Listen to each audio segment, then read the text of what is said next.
Well, we've got this border at the front of the property here. We've got that cordyline australis there, which died a couple of years ago. It was one head, and then obviously it regrew with all these different heads on it, which is absolutely fine. It's a good centerpiece. We've got the xanthodesia over there, the crowbarrow lily over there, a bamboo, and we've got some grasses, and it's a bit of a mess now. So it's a very dry area, stony, so very sunny spot, so we are going to need some plants for here. And that wall needs cleaning.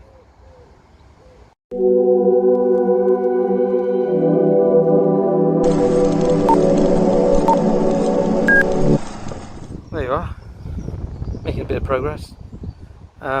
It was stony here because there was a bit of a gravel scree on this side, because when people drive in they tend to go over there, so we had some little black grass on there, so Planus capus nigrescens, and over here I've dug out most of it, but there's a little bit more thrift there. If you can see the thrift, which is a beautiful plant, ground cover plant, I'm going to leave that in there a little bit, but you can see just here, you'll be able to see these are from the ash suckers that sort of get in, and there you are, look, there's one there, and I've got one over here which I want to show you. Look at this one, it's almost like a little tree coming up. So, and where a lot of the weeds come from obviously is across over there on that side, that grass verge, and you can see my neighbours over here that you can see all the dandelions coming through on here. A few more to go to there, but we're going to dig this over. Then we're going to decide what we're going to plant this up, and just to make it a lot more manageable in the future.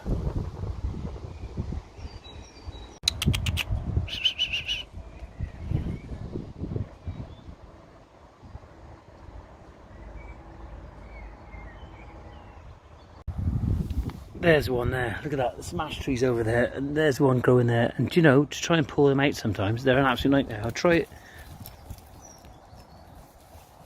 No, see what I've done there? Look at that. Just pulled it off the main stem, so I'll have to dig that out now.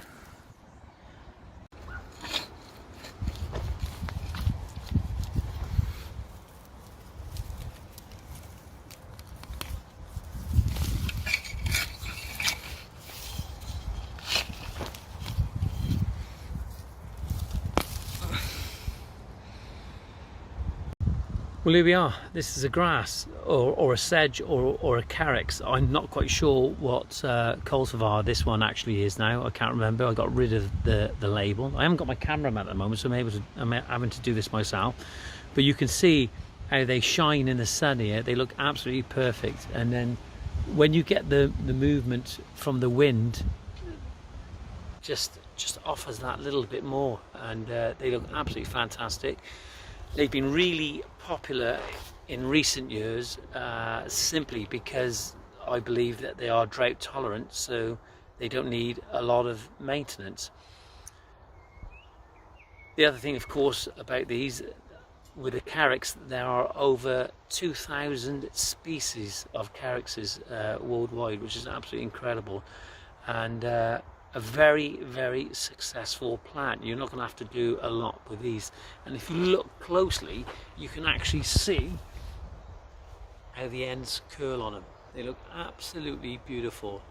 So a little bit more to learn about this plant and this variety, but we're going to get on with that. Let's clean out the rest of this area now. The other thing I was going to say is you know, don't forget, mind, I'm learning with you. If you've got anything else to say about this plant and about grasses on a whole, even if you Google it, I'm more than happy to listen and take in and learn from you. This is learning together today on a sunny day.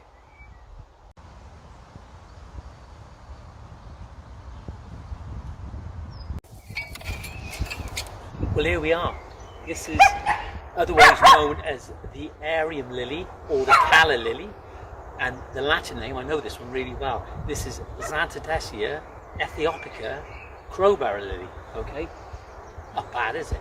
And what I know about this plant is that it's a herbaceous semi-evergreen, okay, It has sort of really glossy green leaves and has these big sprays of white flower on there. Okay, it likes full sun or part shade, but it likes humus rich soil.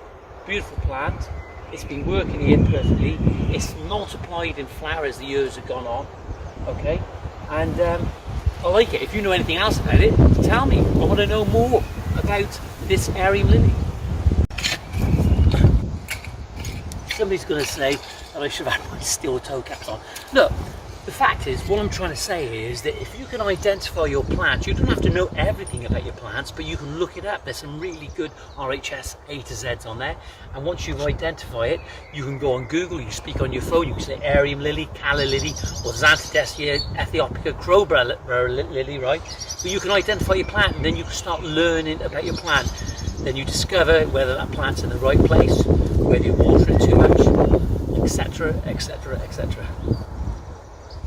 Well, what we got here is a little ground cover plant that I've put in different places through this border here, and this is the Potentilla reptans, which means it spreads. Okay, it's going to sort of spread across the ground. It's got like 5 leaves on there, and it's absolutely beautiful. If you have a look at it, absolutely beautiful little flower.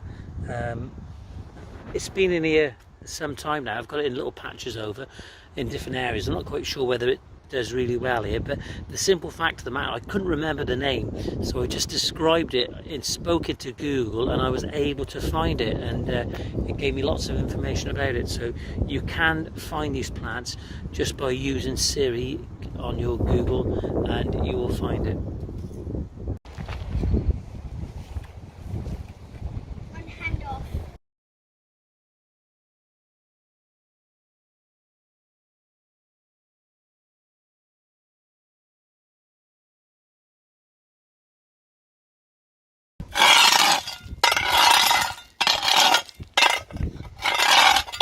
Right, here we go. I have to rake over this a little bit more, and like I said, we had a gravel scree in the front here, and this garden is, this particular little border here is south facing. It gets most of the sun most of the day in the summer, so the things we have to take in consideration, that we don't want to be putting in plants that can't cope with full sun. But then if you look at the border here, there is some shade that is cast onto this garden from the ash trees behind us, which is creating some sort of shade. So there is partial shade, and from the plants that is already within the garden, even the cordline will create some sort of shade. You can see it, there's some aconites on the back against the wall there, and it is creating some sort of shade. So choices to be made. Well, this plant is one of those plants that's just been hanging around for a while. It's a cornus, a dogwood, okay, and it's just a plant I had left over, and I've just let it sit there, which is shameful, really. So we're going to plant this out here. It likes full sun or part shade, tolerates well-drained soil, and tolerates most soil. So we're going to make full use of this, and I believe what I'd like to do, possibly, because it's a tough plant, I think I'm going to put it next to this bamboo over here, just in that spot there.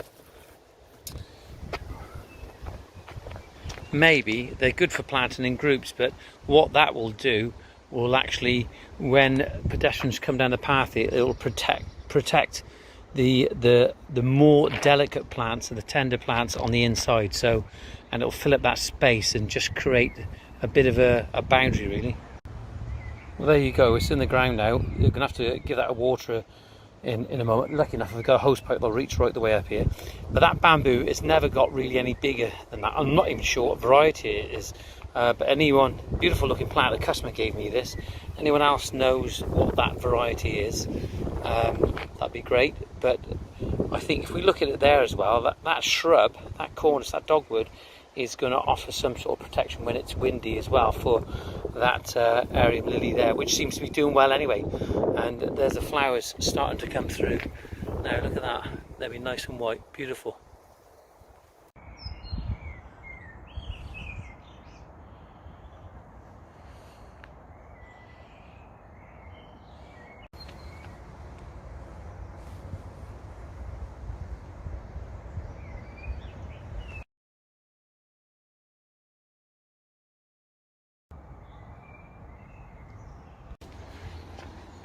Got to show you this here. This is my apple tree, and I say it's my apple tree because it is mine.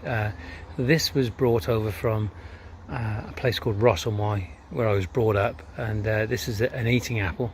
When I was a kid, I used to spend a lot of my time out in the fields working, picking the fruit, and over Hereford, Worcester way, and that's what we used to do. But this is the blossom on this tree is absolutely stunning.